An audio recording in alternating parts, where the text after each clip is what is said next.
Welcome to the Speak and Flow podcast, the Legacy Growth Series. I'm Melinda Lee. When you're leading a company and growth isn't moving as fast or as consistently as it should, then I'm so glad you're here because this series is just for you. Because most organizations don't have a strategy problem, they have a communication alignment problem. At Speak and Flow, we believe that communication isn't just a soft skill. It's also how your company grows. In this series, we're going to talk through what actually drives that growth, how your team aligns around direction, how execution actually happens, how leaders show up when it matters most, and how all of this scales across the organization. So your company just doesn't work harder or rely on you. It moves together. Let's get started. Welcome, listeners, to the Speak and Flow podcast, the Legacy Growth Series. In our last episode, we talked all about presence. And today we are going to actually dive into what test presence. It's those high stakes moments when conversations are getting heated. Those are the moments that either erode trust or break trust.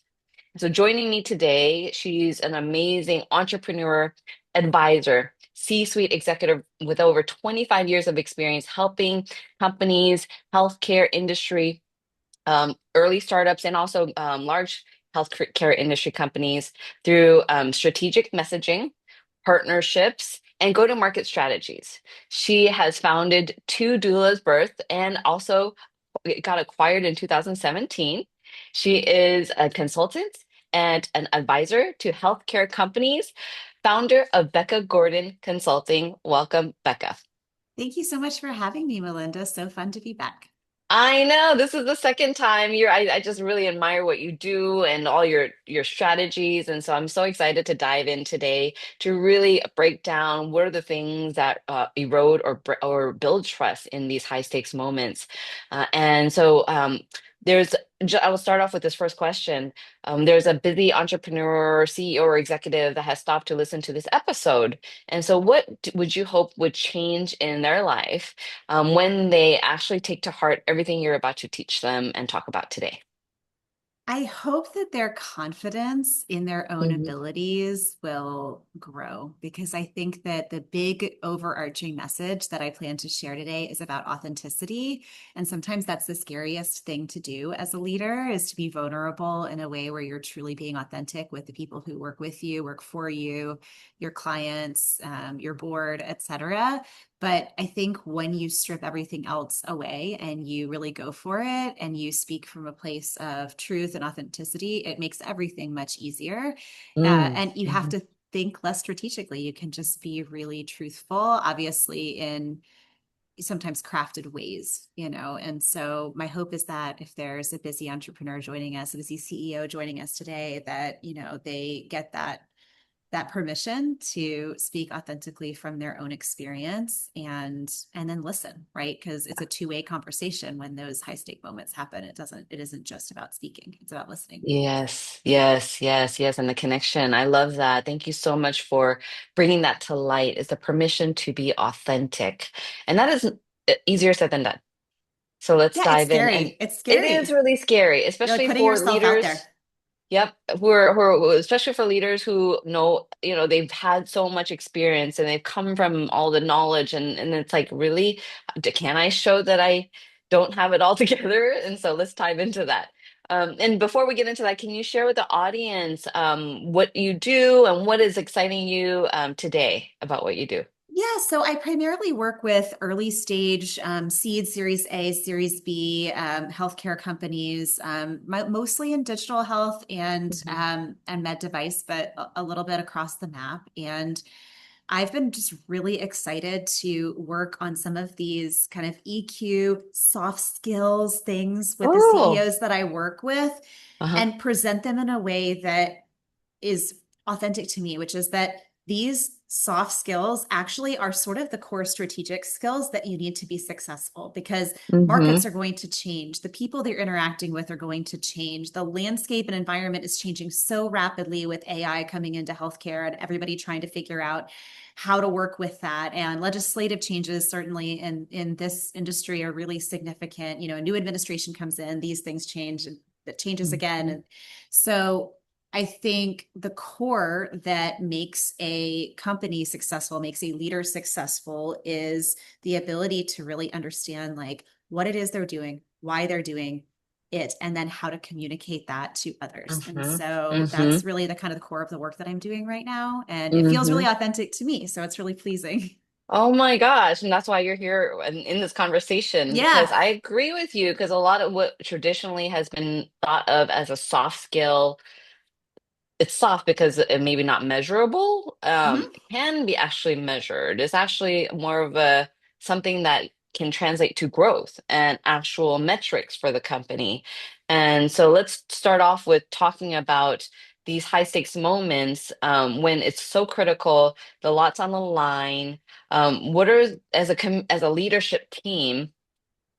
What are the things that you see that people or leaders are doing that would erode trust in this type of conversation?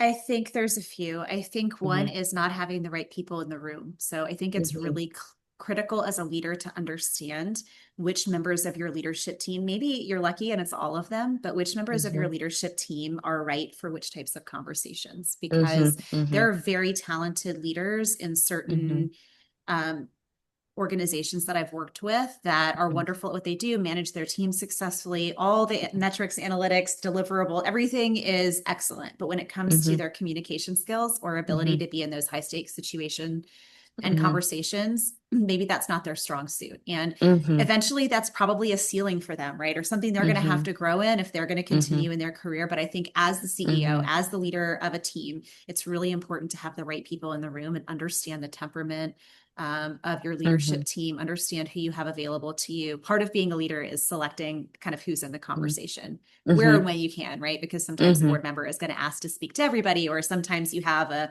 customer service issue that has to go to a customer service leader or what have you. But I think where you can, kind of cultivating who's in the room is really Oh important. yeah, yeah, having that forethought and the planning to do that. And so even when you have these leaders that are in there, and I think that when we are thinking about the leadership team and those that are eroding trust, they might be not communicating well, or they might be fumbling on their words, or closed off. Like I also think about on the opposite side, some of these leaders that are so smart, because a lot of them are in there for a reason.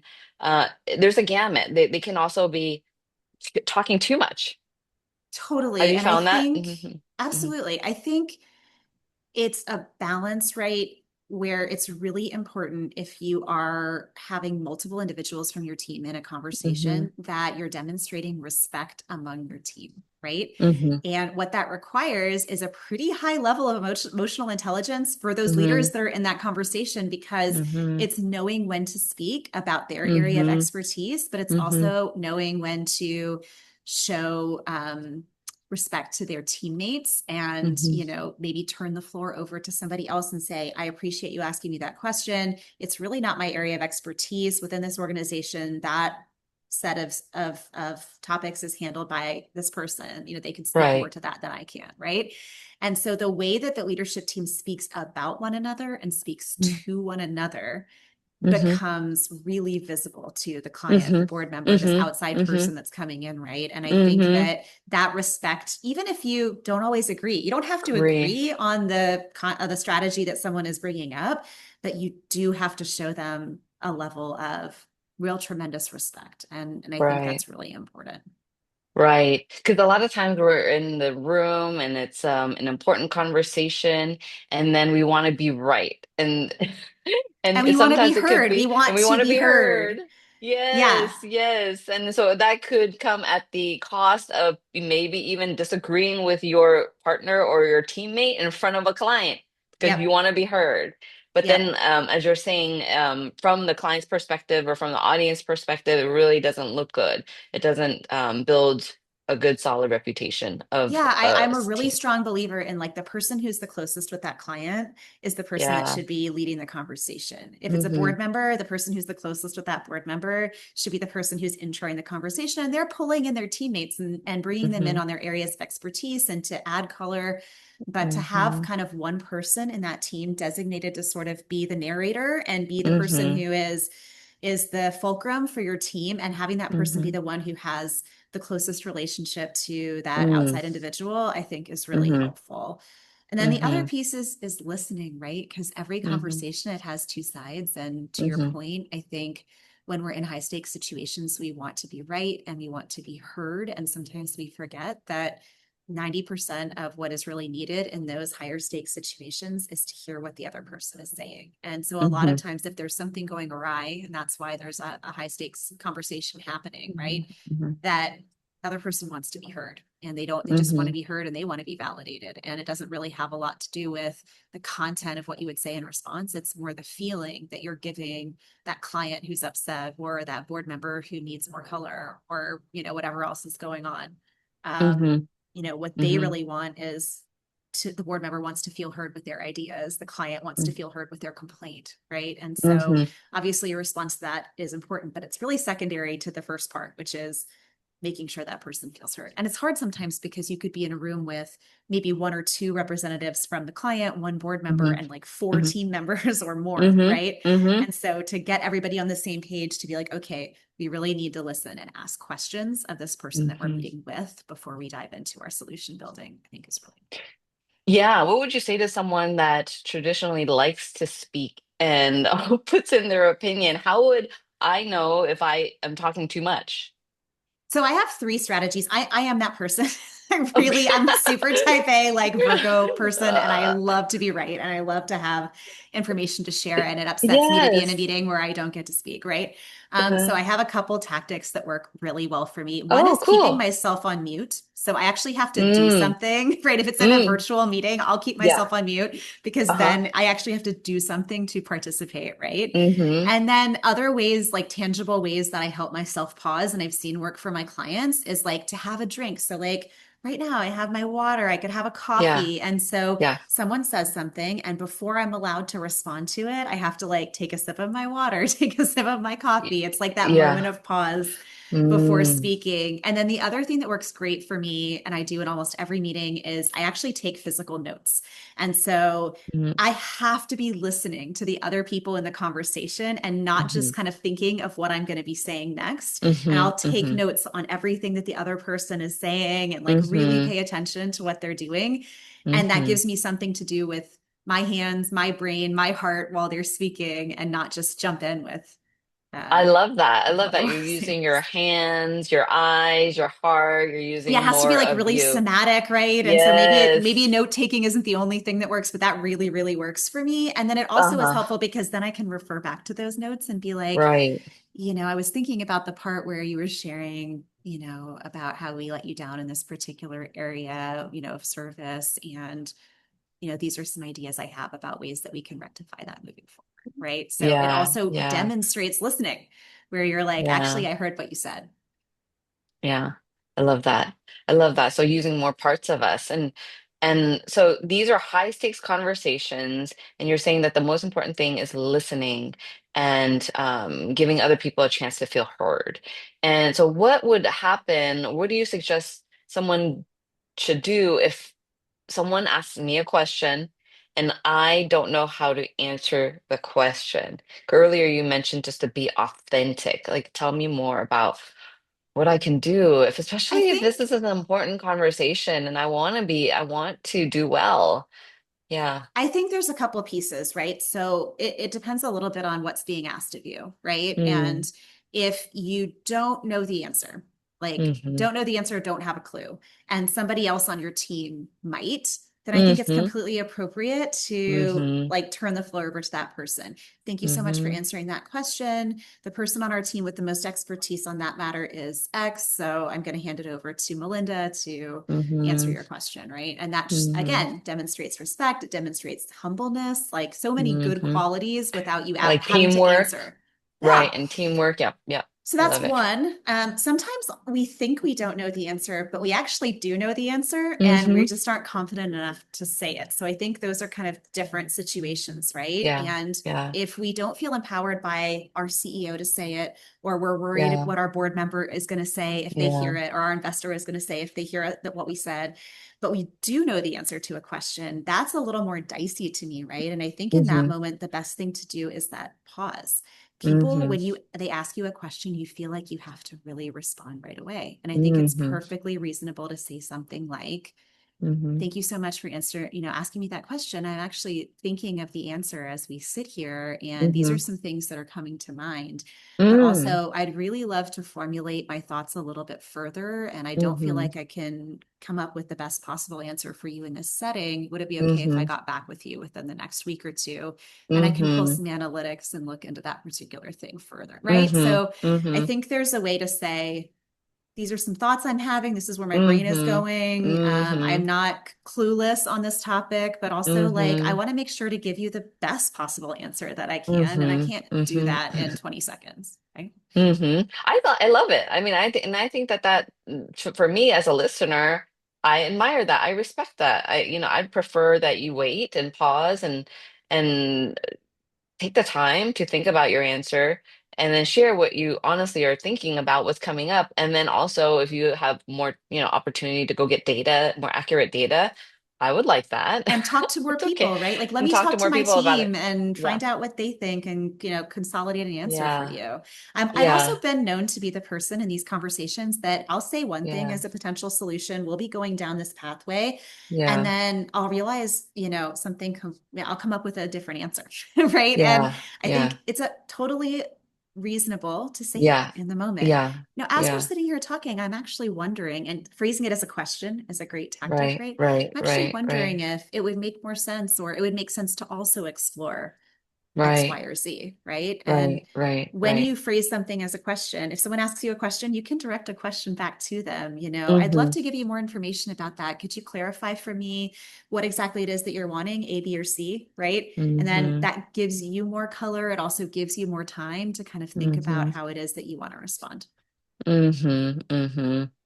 I love it. Yeah. And I think that it's also important to bring people into the conversation too when you can. Then you become like a joint collaboration, brainstorming, and so it's a good strategy too Yeah, four to do brains are that. way better than one. And you probably Yeah. have people on your team that can, you know, Yeah. that have good ideas to share as well. Yeah, because the alternative is like making up something and then they find out that it's not correct. That would be terrible. That will break trust so quickly. So it's And I better, don't better think that to, when yeah. someone asks a pointed question, they Yeah. necessarily want an immediate answer. Sometimes they do. Yeah. I've definitely known Yeah. board members, I've known people who Yeah. really want that answer right now. And so Right. maybe you're picking up on that energy of like they want you to know the answer, right? And Mm-hmm. even in that situation, I think it's better if you're not clear about how you want to Mm-hmm. respond to Mm-hmm. take that Mm-hmm. time than it is to Mm-hmm. respond because you're feeling that pressure from the other person to Right. respond. Yeah. And then also, we also want to go into it prepared, trying to think of all the questions as much as possible and the answers to those questions. But then once you get in there and they ask you a question that you hadn't even thought about, then at that point, yeah, just be authentic. It's not like you didn't go into it prepared. It's And not, sometimes you come in prepared for one and meeting then and the meeting is something there's completely different from something what you prepared different. for. Yeah, yeah, Yeah. yeah, yeah, yeah. And so sometimes it is like when you're in this high pressure situation, our minds are racing, and like you said, we may not know the answer, or maybe we forget that we are confident enough to answer those questions. Like it's just more of a confident mindset thing. Like what would advice would you give someone just to help them feel more grounded and confident?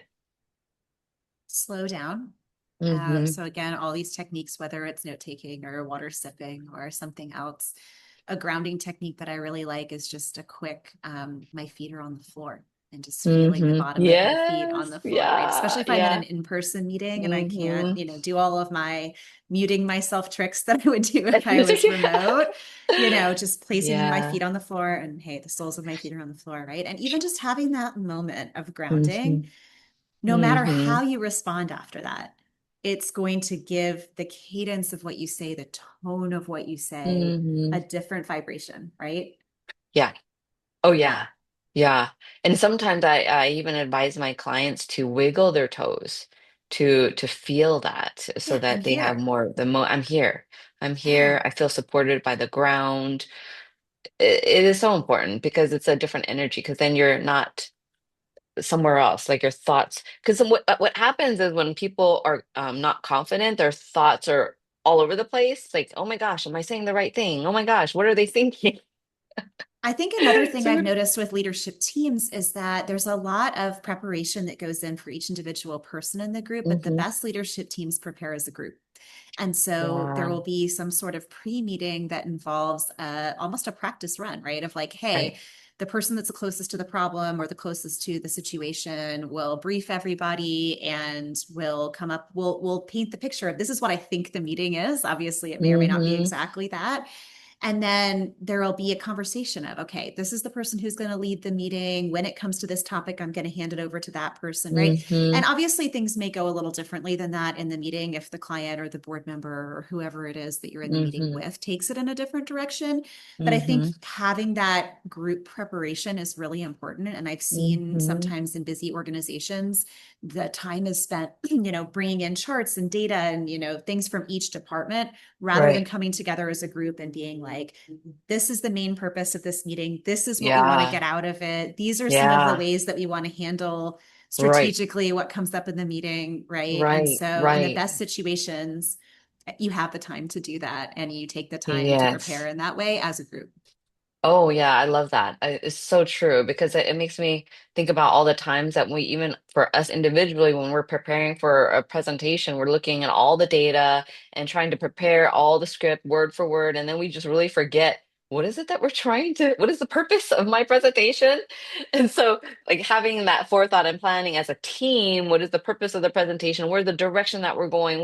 What are we trying to convey as a whole versus the individual parts, right? The individual parts and roles and tasks and is important, but then coming back together to identify what is the purpose of the entire team as a whole, collectively. Exactly. And hopefully that Hmm. is an environment for some safe Uh-huh. feedback too, where if someone Yeah. really is like talking too much or too afraid to talk or doesn't know what to say or Yes. says something off Yes. color, whatever it is, right? That Right. that the rest of the group has built trust with that person over time and has a way of Hmm. saying, hey, I really Hmm. loved, this the compliment sandwich, right? Like I really loved how, confident you were to speak. And, I really appreciate some of what you said about X, Y, or Z.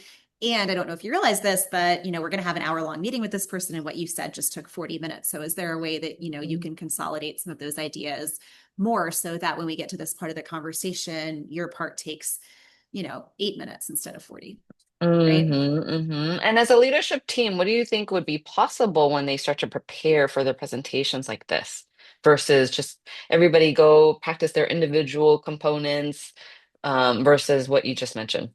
Yeah, I think what's possible is, well, maybe I don't know if I'm understanding your question Yeah, completely. like what are the outcomes that you think that Yeah, can the outcomes happen? is that the team has a more cohesive approach Mm-hmm. and that Mm-hmm. they seem more prepared, not because they Mm-hmm. have more charts and more analytics to provide. I mean, those Mm-hmm. things exist and Mm-hmm. they're useful, but Mm-hmm. because they have a plan and there's an Mm-hmm. understanding and a felt sense that the other person in the conversation has of, Mm-hmm. this is orderly, this is prepared for, they cared about me enough to think about this conversation beforehand, they respect one Mm-hmm. another, they're in alignment, right? Mm-hmm. Because there's nothing worse than going into a meeting across a leadership team and one person thinking that the primary purpose of the meeting is A and somebody thinking the primary purpose of the meeting is B on the same team. Mm-hmm. And having that sort of polarity in that Mm-hmm. conversation, it really can create a lot of distrust and like brokenness with the person that you're Mm-hmm. talking to. Just inherently Right. as a human being, if you're seeing two people kind of go in two different directions and they're meant to be on the same team providing service to you or an organization that you're working for. Right, right, right. Yeah. And it's so true. And so, what about if it's a whole company? Because now we're talking about a team that can Mm-hmm. be, yeah, build that reputation with the client And if you think about when companies build a culture of communication, not just as a soft skill, but as a standard with clear outcomes and clear standards for Mhm. connection to clients, what is the impact of that for companies when they could do it It's across the leadership team and all the staff? It's tremendous because there's Hmm. a lot of research to back me up here. At the end of the day, people spend their money not with a company that provides the best product. I mean, providing a great product is important, don't get me wrong, but Mm, people will choose the second best product if it's provided by people that they trust mm, every single time across the board. And wow. so, my specialty in the work that I've done, both internal to organizations, working with organizations, is really about that relationship management piece. And Yeah, so I think yeah. if you can get a cohesive strategy, training, and metrics that align with your plans for communication across your Hmm. team to external bodies, and then setting aside the internal piece, because I think that's really important too. I think that your growth trajectory is markedly different because the customers that you have feel seen, feel heard, feel Hmm. taken care of across the Hmm. organization, feel like your Hmm. organization has a plan, are in alignment with one Hmm. another, are like working to Hmm. execute something together, Hmm. right? And people who are new to your organization and prospective clients are getting messaging that's in alignment from the different touch points that they have, whether it's like your marketing team, your sales Yeah, team, and the yeah. people that they're speaking to on the back end about putting their package together, right? Sounds good. I love it. I love it. And your Two Doulas Birth was acquired in 2017. You founded it and it got acquired. And what do you think would be the through line? What do you think are some of the key indicators of success? How did you do that? So Oh curious. man, that's probably like a whole hour long conversation in and of Conversation. itself. But I think Uh-huh. there were things that I did intentionally that were really useful, like Okay, identifying let's a share those. Yeah. a product in a niche market that didn't exist, that needed to Ah, exist, that there was a high yeah. demand for. But then there were Yeah. also things that I lucked into. Like, I didn't have a name for the company. I founded it with a co-founder, and we called it Uh-huh. Two Doulas Birth out of just it being practical. But Uh-huh. actually, because of keywords and SEO, which were kind of just coming up in 2012 when Uh-huh. we were founded, Uh-huh. um, naming it Two Doulas Birth actually had like a huge impact in terms of our capabilities to grassroots market because of like having doula and birth in the name, right? And we just lucked into that, Yeah. right? So I think as a Love as a it. leader, there's a luck piece involved in taking any company to acquisition, especially if Mm, you don't originally have the backing of a large company or a large investor. mm-hmm. You're doing it from Mm-hmm. a grassroots growth model. And then there's Mm, also things intentionally, right? And I think the key pieces for me are product and people, right? And so if mm-hmm. you have the right people and you have the right product, then Mm-hmm. you're a lot of steps ahead. And if one of those things is off, that's so core and fundamental to all these things Mm-hmm. we're talking about moving forward So it related to sounds like you culture had and the right communication. product. Like you said, it was a niche Yep. and it was needed in the market. You had the right word, the SEO. And then what about the people? What was your success in building the people? I think that that part was very intentional as well. And my Mm-hmm. partner and I decided from a very early stage that the only people that we were going to work with, hire, refer to, have teaching our classes, have in people's homes, have at their births, because we had this whole kind of holistic care model that involved childbirth education classes and doula referral services and a lot of other things, community things. And our commitment was, if we wouldn't want to see that person when we were in labor, if we wouldn't want to have that person, walk into the room when we had a 3-week-old baby, then we're not going to work with them. And Mm-hmm. sometimes maybe there were people that we missed out on because we just didn't resonate with that individual. And, Mm-hmm. that might not be 100%, a batting 100, right? to do it that Mm-hmm. way. But that was the way that we were like, the way that we're going to have the right people for this organization on our team is that these have to be people that we would want to work with if we were our Mm-hmm. clients. Mm-hmm. Mm-hmm. It served Well, us. it worked. It Yeah, served it you. served us. Yeah. Congratulations. Congratulations on your success. That's amazing. And oh, thank you so much. I learned so much today. I think just being authentic in those high stakes moments. You shared so many tips about how to stay confident, how to prepare for the meetings, and what this all means for leadership teams and for companies that are really being thoughtful in the way that they communicate, and what that's perceived like to the clients. And so really appreciate your time today, Becca. And Yeah. Thank you so if much. there's someone that needs your help, they're listening right now, how can they get a hold of you? So they can get a hold of me through my email, which is beccafgordon@gmail.com. At this point with my consulting practice, I was sharing with you pre-call, I do zero Yeah. marketing. It's all word of mouth. So Yeah. feel free to send me an email and I'd love to help. Yeah. Yeah. I mean, you're amazing. And so people refer you. And so congratulations. Thank you so much. I'm really grateful. Yeah. I love having these conversations. I feel like That I'm in was the so stage of fun. my career where I really want to be mentoring and helping others as much as I'm, doing things in my own practice. And so Well, yeah, and I always thanks admire for you giving me because the opportunity. you have so much insight. You have so many insights with regard to operations, go-to-market strategies, but then you have this authenticity about you that I really admire. So thank you so much for being here. Thank you so much. This is fun. Yes, thank you. And thank you, listeners. I trust that you got your takeaway for today. Go implement them. And remember, anytime you have a chance to communicate, you are also connecting and sharing to make a positive difference in the world. If you've enjoyed this episode, join me for the next one. In our next episode, we're going to talk about how to build your company and scale it without losing the culture that built it. Until next time, take care. Bye bye. Strong organizations just don't work harder. They move together with clarity and purpose. When your leaders align around vision and revenue, they communicate with credibility, they create an accountability system for execution, and build a culture where this communication is consistent, something powerful happens. Momentum builds. Not because your leaders are trying harder, but because everyone understands how to move in the same direction. It's a beautiful thing. And that is what the legacy growth system is designed to do. I'm not saying it's easy, but it's purposeful, it's intentional. And if you're curious how your organization currently operates, I've created a reflective diagnostic tool. It will help you see so much more clearly of what is happening inside.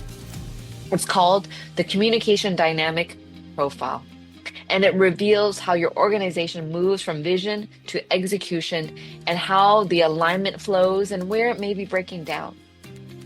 You can access it in the show notes. Thank you so much for listening to the Speak and Flow podcast, the Legacy Growth Series. Until next time, keep speaking with clarity, confidence, and flow.